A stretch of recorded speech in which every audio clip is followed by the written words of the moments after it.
우리에게 주시는 하나님의 말씀은 민수기 1장 1절에서 19절 말씀입니다. 이스라엘 자손이 애굽 땅에서 나온 후 둘째 해의 둘째 달 첫째 날에 여호와께서 시내 광야 회막에서 모세에게 말씀하여 이르시되 너희는 이스라엘 자손의 모든 회 중 각 남자의 수를 그들의 종족과 조상의 가문에 따라 그 명수대로 계수할지니 이스라엘 중 20세 이상으로 싸움에 나갈 만한 모든 자를 너와 아론은 그 진영별로 계수하되 각 지파의 각 조상의 가문에 우두머리 한 사람씩을 너희와 함께 하게 하라.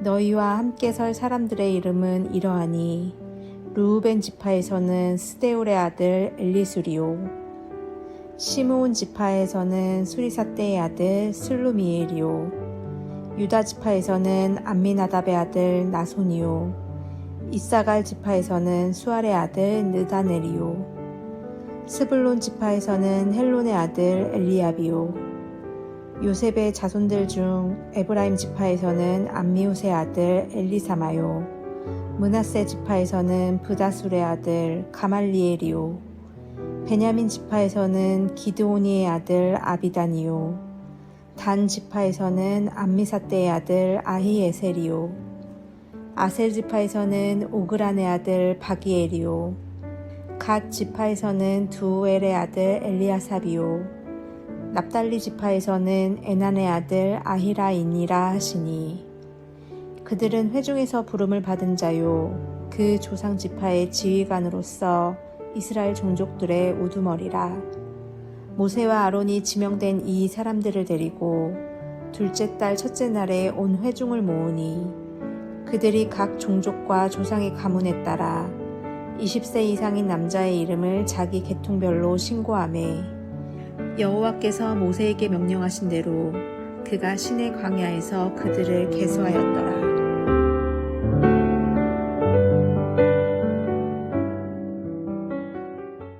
민수기 안에는 대대적인 인구조사를 기록합니다. 그래서 이에 걸맞게 우리 한글 성경은 책 제목을 인구수를 세는 이야기라는 뜻으로 민수기라고 지었습니다. 하지만 히브리서 성경 원의 제목은 광야에서라는 뜻인 미드바르라는 제목입니다. 그런데 미드바르가 광야인데 뭐뭐에서 베라를 붙여서 베 미드바르, 이것이 원래 히브리어 성경의 이 민수기의 제목입니다. 이 제목은 40년 광야를 기록한 이 책의 내용과 잘 부합됩니다. 제목 민수기란 히브리어 언어를 헬라어로 바꿨던 70인역 제목일 때 숫자들이란 뜻을 한자로 풀어서 지은 것입니다. 이 제목이 붙은 이유가 민수기에서 두 번에 걸쳐 대대적인 인구조사가 실시되기 때문입니다. 1장에서 출애굽 1세대의 1차 인구조사가 있었고 26장에서 출애굽 2세대의 2차 인구조사가 있습니다. 즉 민수기는 약 40년의 시간을 가지고 기록된 말씀입니다. 이스라엘 백성은 출애굽한 지 3개월 만에 시내산에 도착합니다. 우리 한번 출애굽기 19장 1절을 열어보겠습니다. 이스라엘 자손이 애굽 땅을 떠난 지 3개월이 되던 날 그들이 시내 광야에 이르니라.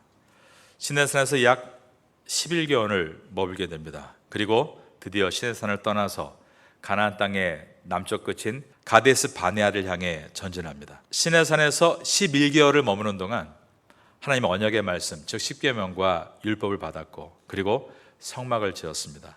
그리고 성막 중심의 예배와 삶에 대한 말씀을 받게 되는데 바로 레위기서입니다. 모세오경은 모세가 쓴 5권의 성경을 뜻합니다. 이 성경은 순서대로 창세기, 출애굽기, 레위기, 민수기, 신명기인데 이 순서는 바로 모세가 기록한 순서입니다. 그러므로 모세가 창세기를 기록한 다음에 출애굽기를 기록할 때 이 출애굽기는 처음에 애굽에서 홍해까지 그리고 홍해에서 시내산까지를 기록해 나가는데 애굽에서 홍해까지는 구원의 이야기이고 홍해에서 시내산까지는 아직 다듬어지지 않은 초신자와 같은 그들의 삶의 이야기입니다. 마라의 쓴물에서 불평하고 음식이 없다고 불평하고 만나가 지겨우니 고기를 달라고 불평했습니다. 그리고 나서 시내산에 도착해서 11개월 동안 시간을 보낼 때 하나님은 십계명과 율법을 주심으로 시내산에서 이스라엘 백성과 언약을 맺으셨고 성막을 지게 하셨습니다. 이때 기록된 말씀이 바로 레위기서입니다.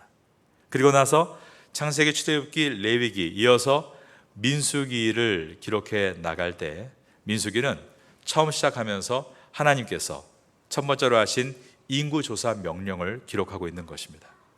출애굽 제2년 2월 1일에 성막에서 하나님은 모세에게 인구를 조사하라고 말씀하셨습니다. 이제 민수기의 첫 절인 민수기 1장 1절을 보겠습니다.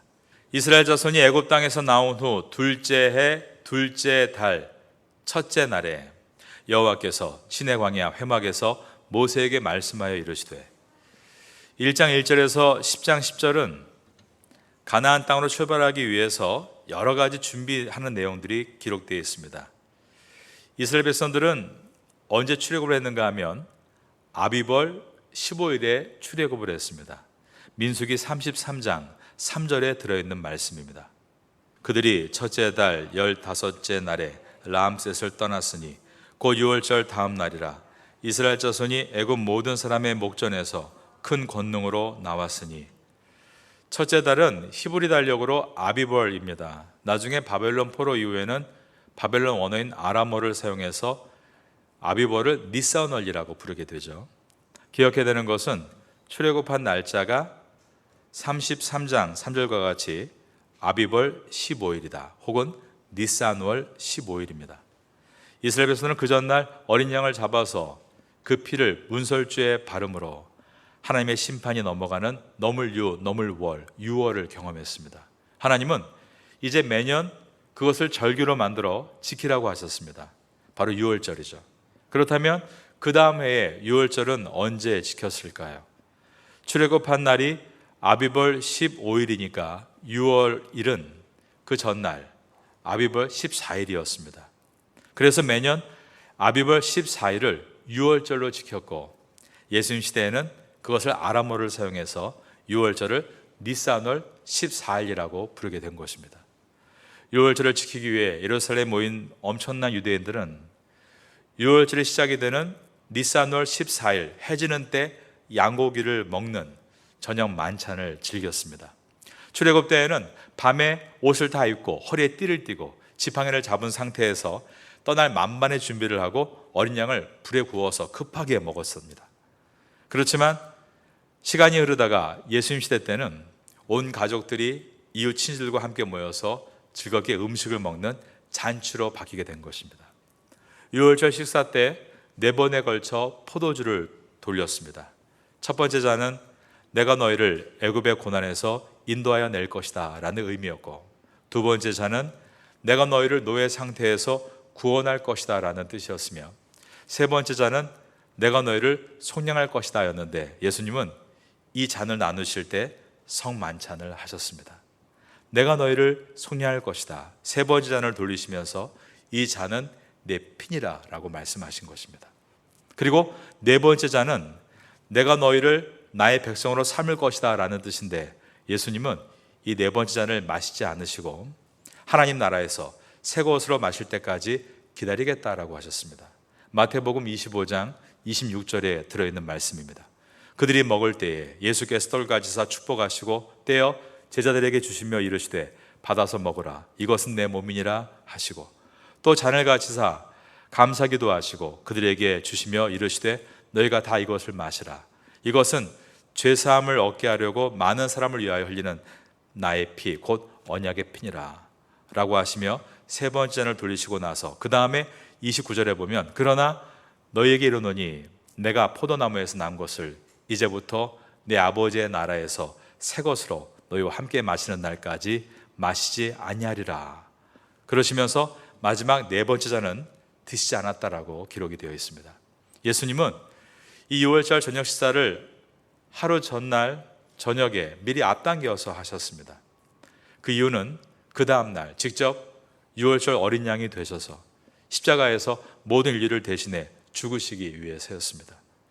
이스라엘 백성들이 6월절 다음날 출애굽을 하고 나서 1년이 지나서 시내산에 있었을 때 그들이 유월절 절기를 지킵니다. 그 유월절은 1년 전 그날 유월 밤, 즉 아비벌 14일입니다. 하나님은 그날을 경건한 예배로 죽음의 심판에서 벗어나 은혜를 떠올리라고 하시며 예배로 드리라고 하셨습니다. 그리고 나서 그 다음 날 아비벌 15일은 그들이 출애굽한 날이죠. 그런데 그 다음 날인 이 기념일도 주님은 축제와 같이 놀면서 공휴일로 보내라고 하지 않으시고 무교절을 지키라고 하셨습니다. 그래서 아비벌 14일이 유월절이고 그 다음 날 저녁부터가, 즉 아비벌 15일이 바로 무교절의 시작입니다. 출애굽을 시작한 첫날부터 일주일 동안 무교절입니다. 그래서 아비벌 혹은 니산월 15일부터 21일까지 7일 동안 무교절로 지키게 되었습니다. 한자어로 무교는 없을 무에 원래는 교가 아니라 효소할 때 효인데 시간이 지나면서 우리 한국에서 성경에 무교로 발음하게 되었습니다. 누룩을 넣지 않은 떡입니다. 그래서 부풀지 않고 설탕이 들어가지 않았기 때문에 맛이 매우 심심합니다. 무교절을 지키는 이유는 출애굽한 백성으로서 누룩을 넣지 않은 떡과 같이 죄악에서 떠나 경건한 삶을 살아야 한다는 교훈을 주시기 위해서였습니다. 이렇게 이스라엘 백성들은 출애굽을 하고 나서 1년 뒤인 아비벌 14일에 유월절을 지키고 그 다음 날인 10월부터 21일까지 7일 동안 무교절을 지키고 나서 그 다음 달 2월 1일에 하나님은 인구조사를 하라고 명령하신 것입니다. 다시 민수기 1장 1절을 보겠습니다. 이스라엘 자손이 애굽 땅에서 나온 후 둘째 해 둘째 달 첫째 날에 여호와께서 시내 광야 회막에서 모세에게 말씀하여 이르시되, 민수기는 시내산을 떠나 가나안 땅을 향해 약 40년 동안 여행한 기록입니다. 그들이 길을 떠나기 전에 하나님은 만반의 준비와 채비를 갖추게 하셨습니다. 이 내용이 이제 우리가 보게 될 1장부터 10장까지입니다. 그들은 모든 준비를 마치고 비로소 10장 11절에서 구름 기둥이 떠오를 때 그것을 출발 신호로 삼아서 시내산을 출발해서 가나안을 향한 대장정을 시작한 것입니다. 이스라엘은 여행을 떠나기 위해 하나님의 지시를 따라 다양한 준비를 해야 했습니다. 가장 우선적인 일은 전면적인 조직 개편과 진영의 배치, 행진 대열의 정비였습니다. 오늘 본문은 제1세대의 숫자를 헤아린 1차 인구조사이고 또 26장에서 제2세대의 인구를 파악하는 2차 인구조사가 실시됩니다.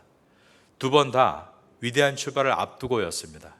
1차 인구조사는 시내산을 출발해서 가나안을 지나가는 직전이었고 2차 인구조사는 모압 평지를 떠나 이제 가나안 땅으로 들어가기 직전에 실시되었던 인구조사였습니다. 인원 파악은 어떤 일을 시작하기 전에 가장 먼저 실시해야 하는 중요한 요소임을 우리에게 보여줍니다. 어떤 단체든 목적을 달성하기 위해 조직을 정비하면서 사람의 수를 파악하는 것은 매우 중요합니다. 교회 일도 마찬가지입니다. 성령께서 이끄시는 영적 기관임에도 불구하고 체계적인 조직이 필수적인 요소입니다. 그러기에 우리는 우리 부서를 위해 기도할 때 무엇보다 사람을 세우는 일을 위해서 간절히 기도를 해야 합니다. 그 기도는 내가 사람을 잘 세우게 해주세요가 아니라 하나님께서 계획하시고 세우려 하시는 사람을 제가 잘 분별하게 해주세요라는 기도여야 합니다. 1장 5절입니다. 5절에 보면 하나님께서 각 지파별로 대표를 세우시는 것을 보게 됩니다. 5절 말씀 다 같이 읽겠습니다. 너희와 함께 설 사람들의 이름은 이러하니 루벤 지파에서는 스데울의 아들 엘리수리요. 이것은 하나님께서 이제 각 지파별로 한 사람 한 사람을 세우고 계신 것을 보여줍니다. 1장 아래에 있는 15절도 봅니다. 납달리 지파에서는 에난의 아들 아이라이니라 하시니, 이니라라고 말씀하신 것은 하나님께서 각자 한 사람 한 사람을 다 선택했다는 뜻입니다. 예수님도 제자들을 선택하시기 전에 성부 하나님 앞에 밤을 새우며 기도하셨습니다. 우리는 사람을 잘 선택하게 해달라는 기도가 아니라 하나님께서 선택하신 사람을 잘 보게 해달라는 기도가 필요합니다. 그리고 그러한 하나님의 계획한 사람을 잘 만나게 해달라는 기도가 필요한 것입니다.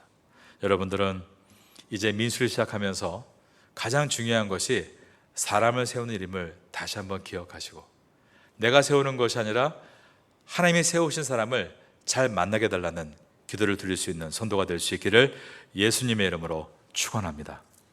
우리가 또 하나 보아야 되는 것은 모세가 하나님 말씀을 들었을 때입니다. 그때 얼마나 빨리 즉각적으로 순종했는가를 봐야 합니다.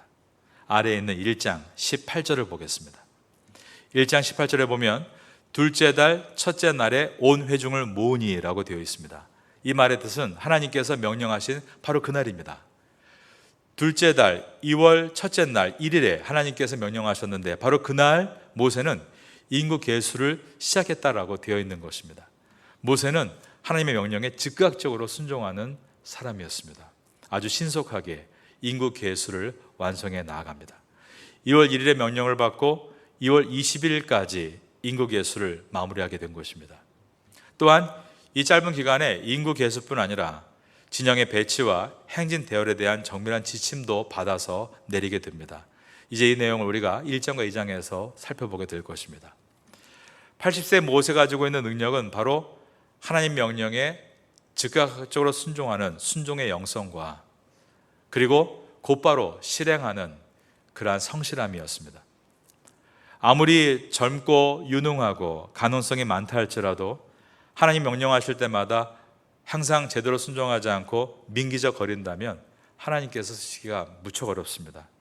여러분은 하나님 명령에 즉각적으로 순종할 수 있는 성도가 되시기를 바랍니다. 하나님 명령이니까 나는 사람의 말은 듣지 않겠다. 여러분, 내 권위가 내리는 명령이 하나님의 명령으로 믿고 순종하는 것이 중요합니다. 교회에서 목회자가 뭔가를 지시할 때가 있습니다. 잘 순종하는 것이 하나님께 순종하는 것과 결코 다르지 않습니다. 여러분이 아시는 것처럼 저는 뭔가를 지시하지 않습니다. 명령하지 않습니다. 하지만 여러분도 어떤 그런 경험이 있으실 텐데요. 제가 한 번쯤은 여러분 각자에게 뭔가를 지시하거나 뭔가를 요구한 일이 있습니다. 그럴 때 제 말을 수용하시는 분도 있고 제 말을 리젝트하는 분도 있습니다. 저는 뭔가를 지시할 때 그때는 기도를 많이 하고 그리고 그분을 신뢰할 때 제가 뭔가를 지시할 때도 있고 뭔가를 요구할 때도 있습니다. 그리고 그것을 따르게 될 때 좋은 열매를 얻는 것을 보게 됩니다. 목회라는 것은 결국 타이밍입니다. 잘 준비된 열매를 딸 수 있지만 설익은 열매를 따라 하다가는 모든 것이 다 무너지고 마는 것입니다. 우리가 사람을 세울 때 너무 급하니까 아무나 세운다고 할 때 그 무너짐은 이루 말할 수가 없습니다. 돌이킬 수 없기 때문입니다. 그래서 항상 하나님 앞에 기도하고 그리고 하나님께서 예배에 넣으신 익은 열매를 딸 수 있도록 그 열매를 만나게 해주세요. 이것이 우리의 기도가 되어야 됩니다. 파테아 선교교회는 이 땅에 그리스도의 푸르른 계절을 만들기 위해서 각자 나무가 되어 열매를 맺고 있는 과정입니다. 여러분 한 사람 한 사람이 잘 준비된 열매가 되어 하나님의 마음을 기쁘게 드리고 이 땅에 쓰임받게 되시기를 예수님의 이름으로 축원합니다. 샬롬 3월 기도 제목입니다. 지금은 함께 기도하는 시간입니다. 3월의 공동 기도 제목은 첫째, 말씀과 기도의 자리에 서게 하소서. 둘째, 사랑과 섬김의 자리에 서게 하소서. 셋째, 사순절 주간 사경회를 잘 준비하게 하소서. 넷째, 부활 주일 세례 예식을 잘 준비하게 하소서. 말씀을 붙잡고 기도하는 귀한 시간 되시기를 소망합니다.